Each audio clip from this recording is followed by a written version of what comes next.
साथियों, आज हम बात करेंगे सिक्योरिटी एजेंसीज की, यानी ये एजेंसीज कौन कौन खोल सकता है, इसके लिए जरूरी एलिजिबिलिटी कंडीशंस क्या क्या हैं और कहां कहां ऑपरेट कर सकते हैं, पूरा प्रोसीजर क्या है, इसके बारे में हम डिटेल से बात करेंगे। वीडियो शुरू करें इससे पहले आपसे निवेदन है कि अगर आपने चैनल सब्सक्राइब नहीं किया तो सब्सक्राइब कर दें, बेल आइकॉन यानी घंटी के निशान को प्रेस कर दें ताकि कोई भी वीडियो अपलोड होते ही तुरंत आपको नोटिफिकेशन मिल सके और आप सबसे पहले देख सकें। साथियों, आज के टाइम में सिक्योरिटी एजेंसी का बिजनेस एक बहुत बड़ा बिजनेस बन गया है। इस बिजनेस में करीबन 90 लाख लोग काम कर रहे हैं। ये बिजनेस और भी इसी तरह बढ़ने की चांसेस हैं। आपने देखा होगा कि आप आजकल जहाँ भी जाते हैं, मॉल में जाएं या किसी सोसाइटी में जाएं या किसी बैंक में जाएं जो प्राइवेट बैंक हैं, या कोई भी ऑफिस में जाएं तो आपको वहाँ पर एक सिक्योरिटी गार्ड मिलेगा। शहरों में तो आजकल लोगों ने अपने घर के आगे भी सिक्योरिटी गार्ड रखने शुरू कर दिए हैं। इसका मतलब है कि जो सबसे बड़े एम्प्लॉयर हैं देश में, जैसे रेलवे है, आर्मी है या पुलिस ऑर्गेनाइजेशन है, उनसे भी ये कहीं बहुत बड़ा एम्प्लॉयमेंट देने वाला सेगमेंट बन चुका है। बहुत बड़ी मैन पावर इसमें लगी हुई है और कोई डिमांड बढ़े न बढ़े, पर सिक्योरिटी की डिमांड लगातार ऐसे ही बढ़ती रहनी है।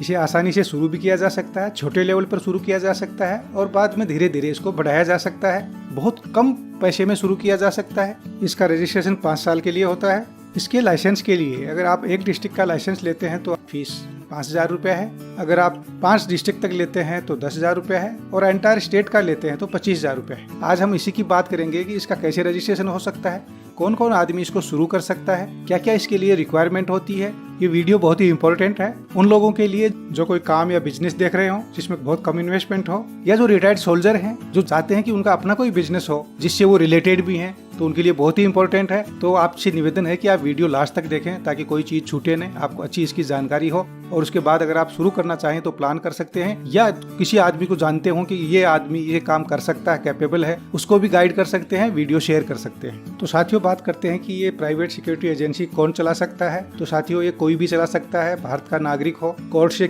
किसी भी केस के लिए कन्विक्ट न हो यानी किसी कोई सजा याफ्ता न हो, और फाइनेंशियल ट्रबल में न हो यानी किसी तरह का कदाचार या भ्रष्टाचार का उसके ऊपर कोई केस न हो या उसके कोई सजा नहीं हुई हो। इसके लिए रिटायर्ड लोग भी काम कर सकते हैं, अनएम्प्लॉयड भी काम कर सकते हैं। इसमें खासकर जो डिफेंस फोर्सेज के रिटायर्ड पर्सन होते हैं उनको प्रायोरिटी दी जाती है, पर बिजनेस कोई भी शुरू कर सकता है। ये इसमें ऐसी कोई प्रॉब्लम नहीं है। अभी हम आपको इसके डॉक्यूमेंटेशन बता रहे हैं कि क्या क्या इसके लिए जरूरत होती है, यानी क्या क्या चीज चाहिए होती है। सबसे पहले तो आपको जो लीगल रजिस्ट्रेशन उसका करवाना पड़ेगा। ये कई फॉर्म में हो सकता है। आप 1 पर्सन कंपनी भी कर सकते हैं जिसको OPC बोलते हैं, या LLP होता है, लिमिटेड लायबिलिटी पार्टनरशिप होती है, या एक लिमिटेड कंपनी होती है जिसमें आप एक लिमिटेड कंपनी बनाते हैं, रजिस्ट्रेशन आप करवा सकते हैं। तो उसमें लोगों का मानना है कि या तो आप 1 पर्सन कंपनी करवाएं, उसमें भी आपको हेल्प रहती है, फायदा होता है, और एक अगर लिमिटेड कंपनी आप बना रहे हैं तो बाद में फ्यूचर में आपके पास इन्वेस्टमेंट में उसमें आ सकता है, और आप जैसे 1 पर्सन कंपनी करा करके भी बाद में उसको कन्वर्ट भी कर सकते हैं। तो ये बेसिक रजिस्ट्रेशन आपको लेना पड़ता है।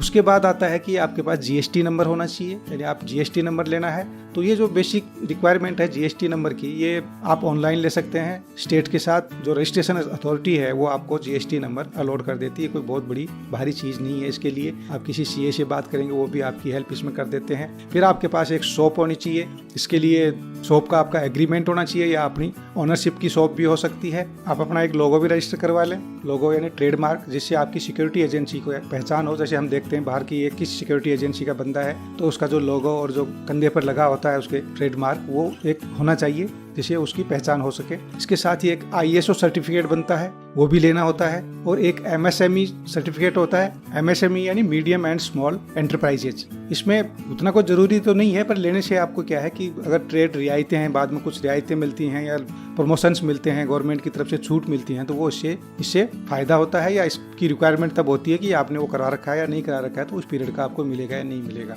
दूसरा एक पसारा बोलते हैं इसको, एक नया एक्ट है, रेगुलेशन है, private security agencies regulations act 2005 का है। उसके हिसाब से होता है। तो ये आजकल ऑनलाइन हो रहा है।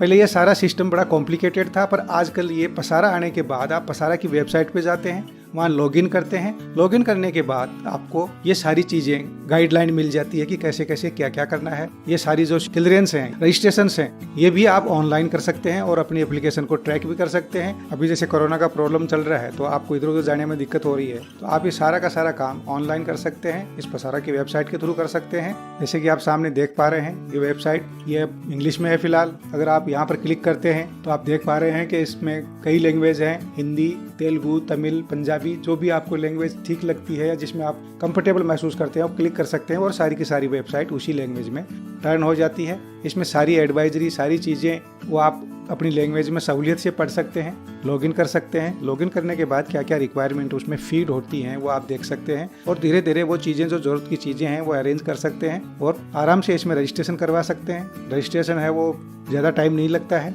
आपको थोड़ा टाइम लगेगा क्योंकि टीथिंग प्रॉब्लम तो होती है, शुरू में दिक्कत होती है कुछ चीज़ें प्राप्त करने में, जानकारी लेने में। तो पहले उसका ठीक से रिसर्च कर लें अच्छी तरह से, फिर वो चीज़ें प्राप्त कर लें। जब एक बार रजिस्ट्रेशन हो जाता है उसके बाद हम सोचते हैं कि हम इसके लिए सारा कुछ कर लिया तो डिमांड कहाँ से लाएंगे। तो उसके लिए भी तरीके हैं। आज के ज़माने में 2 तरह के तरीके अपनाए जाते हैं। एक ऑफलाइन तरीका है जो पहले से चला आ रहा है और एक आजकल का नया तरीका ऑनलाइन तरीका है। ऑफलाइन तरीके में आप पर्सन टू पर्सन समझते सकते हैं, यानी आपने किसी बिजनेस ओनर से जाकर मीटिंग कर ली, किसी शॉपिंग मॉल में जाकर के, या जो जैसे भी मार्केट प्लेस हैं जहाँ पर सिक्योरिटी की रिक्वायरमेंट होती है, या जहाँ पे हाउसिंग प्रोजेक्ट है, कुछ और है, इस तरह के जो जितने भी आसपास बहुत दुनिया में प्रोजेक्ट चल रहे हैं आजकल और उनकी सिक्योरिटी की जरूरत होती है, वहाँ आप जाकर बात कर सकते हैं। आप बता सकते हैं कि हम बहुत अच्छी सिक्योरिटी प्रोवाइड करते हैं, हमारे सिक्योरिटी गार्ड्स बहुत अच्छे होते हैं, और वो आप बात करके उनसे बिजनेस ले सकते हैं। शुरू में आप बहुत कम प्रॉफिट या नो प्रॉफिट नो लॉस पे भी काम कर सकते हैं। एक बार आपका काम शुरू हो गया तो आपकी रेपुटेशन बनेगी अच्छे काम की, और फिर आपको रेफरल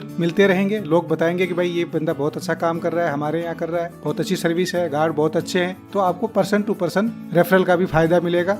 और एक बार काम टेक ऑफ होने से फिर होता रहता है कि कहीं बात करेंगे तो आप एक्सपीरियंस भी बता सकते हैं कि वहाँ हम काम कर रहे हैं, वहाँ आप पता कर सकते हो वहाँ हमारी ड्यूटी कैसी है, हमारी गार्ड कैसी है, हमारी सर्विसेज कैसी हैं। तो वो पर्सन टू पर्सन अपने आप बात फैलती है और रेफरल मिलता है, बिजनेस मिलता है। इसी तरह जो फ्रेंचाइज होती है आजकल, यानी किसी बंदे से बात कर सकते हैं, जैसे एजेंट्स होते हैं कमीशन बेस पे काम करते हैं, वो 10% या कोई बात कर सकते हैं, आप किसी चीज़ पे राय हो सकते हैं, वो लेंगे और आपको काम दिलाएंगे। इसी तरह जो आजकल एजेंसीज होती हैं, प्लेसमेंट एजेंसीज, उनसे भी आप बात कर सकते हैं। तो वो भी बहुत वे करते हैं, यानी प्लेसमेंट आपकी एजेंसी के लिए गार्ड भी प्रोवाइड कर सकते हैं वो, और आपका बिजनेस भी कंपनी में दिला सकते हैं। इसके अलावा न्यूज़पेपर हो गया, वो भी कर सकते हैं, लीफलेट हो गया, या जैसे बैनर्स वगैरह कहीं लगाए हैं, या आप जगह जगह देखते हैं पोस्टर्स लगे होते हैं न्यूज़पेपर्स में जो जाते हैं, छोटे छोटे कागज आते हैं, वो दे सकते हैं। इसके अलावा आजकल का जो नया सिस्टम है ऑनलाइन का चला है, घर बैठे ही सारा काम हो जाता है। सोशल मीडिया में जैसे लाइक फेसबुक पे ऐड जाती हैं, गूगल पे ऐड जाती हैं, यूट्यूब पे जाती हैं, उसमें आप कर सकते हैं, या किसी कंपनी के थ्रू भी आप ऑनलाइन अपना एडवर्टाइजमेंट करवा सकते हैं। तो वो अलग, जैसे आप कोई भी वीडियो देखते हैं, कुछ देखते हैं, तो आजकल नेट पे एड्स आती हैं, तो वो उन्हीं चीज़ों की ऐड होती हैं। इसके अलावा आप ऑनलाइन अपनी प्राइसिंग भी का भी एडवर्टाइजमेंट कर सकते हैं, प्राइसिंग स्ट्रेटेजी भी कर सकते हैं। गूगल रिव्यू होते हैं हर कंपनी के, उन पे भी आप काम कर सकते हैं कि कैसे हों। कई कंपनी आपकी हेल्प करते हैं गूगल रिव्यू में इम्प्रूव करने में, और आजकल लोग सर्च करते हैं गूगल रिव्यू के थ्रू कि आपके कैसे रिव्यू हैं, उसी के बेस पे आपको काम देते हैं या आपके बारे में कोई एक दिमाग में तस्वीर बनाते हैं। इसके अलावा आप अपना ऑनलाइन रिसर्च भी कर सकते हैं कि बिजनेस में क्या क्या नई चीजें हो रही हैं या क्या क्या चीजों की रिक्वायरमेंट पड़ती है, तो वो भी आपको काफी हेल्प कर सकती हैं। इसके अलावा एक जो रिटायर्ड सोल्जर हैं उनके लिए जो डायरेक्टर जनरल ऑफ रिसेटलमेंट है, उसकी वेबसाइट से भी हेल्प मिलती है सिक्योरिटी एजेंसी के बारे में। हालांकि ये फिलहाल सिर्फ ऑफिसर्स को देते हैं, ये बिजनेस देते हैं, फिर जो सिक्योरिटी एजेंसी ऑफिसर्स बनाते हैं उन्हीं को बिजनेस देते हैं फिलहाल, पर हो सकता है धीरे धीरे चेंजेस हो रहे हैं। ये एक तरह से भेदभाव वाला काम है, सभी लोगों को इसका फायदा मिलना चाहिए, पर फिलहाल सिर्फ ऑफिसर्स को देते हैं। होप करी जा सकती है या सोचा जा सकता है या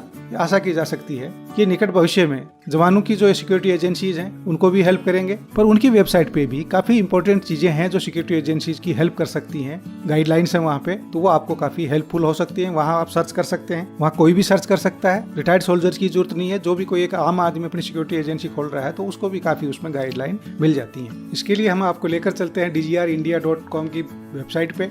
इसमें अगर आप स्कीम्स में क्लिक करते हैं तो नीचे आ जाता है security agency, call transportation management, retail outlet, dealership, mother diary, technical services. इसमें सिक्योरिटी एजेंसी पे क्लिक करते ही ये चीज़ खुलती है। आप देख सकते हैं गाइडलाइन एंड इम्पोर्टेंट एडवाइजरीज, इसको आप क्लिक करते हैं तो इसमें बहुत सी गाइडलाइन वगैरह खुल जाती हैं। Security agency guidelines, security agency draft affidavit, ये इसमें अगर आपकी काम की चीज़ है वो आप देख सकते हैं, जैसे कि गार्ड्स लेटर ऑफ अपॉइंटमेंट किस तरह का देना है, contact and administration details updated. तो इनसे आप बातचीत भी कर सकते हैं। हालांकि ये आपको बिजनेस दिलाने में तो हेल्प नहीं करेंगे, पर गाइड कर सकते हैं कि आपको क्या क्या करना चाहिए, क्या नहीं करना चाहिए। तो ये सारी चीजें हैं, इसमें बहुत सी चीजें हैं जो बहुत आपको काम आ सकते हैं अगर आप अपनी सिक्योरिटी एजेंसीज खोलते हैं, इसमें आप जाकर के हेल्प ले सकते हैं। तो साथियों, इस तरह से देखा आपने, अगर आप थोड़ा सा रिसर्च करते हैं, थोड़ी सी हिम्मत रखते हैं, हौसला रखते हैं, तो आप एक जॉब सीकर नहीं, जॉब प्रोवाइडर बन सकते हैं। एक एम्प्लॉय नहीं, एक एम्प्लॉयर बन सकते हैं। आप अपना एक अच्छा बिजनेस शुरू कर सकते हैं। और बिजनेस और नौकरी का कोई कंपैरिजन नहीं है। आप बहुत से लोगों को जॉब दे सकते हैं, बहुत से लोग आपके पास नौकरी कर सकते हैं, बजाय कि आप किसी नौकरी के पीछे पीछे घूमें। तो अगर वीडियो अच्छा लगा तो लाइक करें, साथियों के साथ शेयर जरूर करें। जय हिंद, जय भारत।